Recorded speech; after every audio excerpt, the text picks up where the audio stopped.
Бәріне сәлем, шалбарды ең қарапайым әдіспен қысқартуды үйренейік. Бізге бүгін осылай өлшеп алып келіпті. Осы шалбарды қысқарту керек. Жалпы алғанда 5,5 сантиметрге қысқарту керек. Бізге қайыру үшін жалпы 3 сантиметр қосымша беру керек. Өлшеп аламыз. Яғни бізге 2,5 сантиметр артық матаны қиып тастаймыз қазір. Енді біз қазір бірінші 1,5, содан кейін тағы 1,5 сантиметрге қайырып үтіктейтін боламыз. Сол үшін осылай сызып белгілер қойып аламыз. 3 және 4,5 сантиметрлік арақашықтықта осылай сызып аламыз.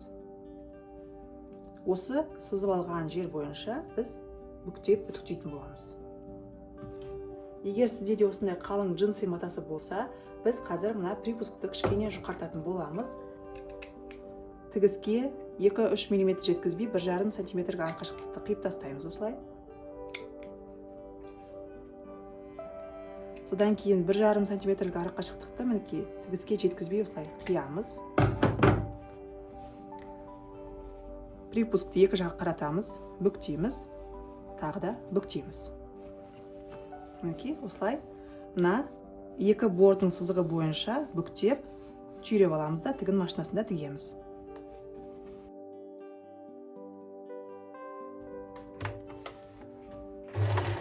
Басында закрепка бермейміз.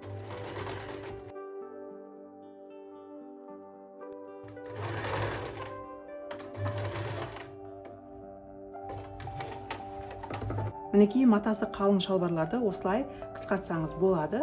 Ешқандай қалыңдық тудырмайды. Видео пайдалы болды деген үміттемін. Сіздермен болған Гүлхан. Каналға жазылып алыңыз. Келесі кездескенше.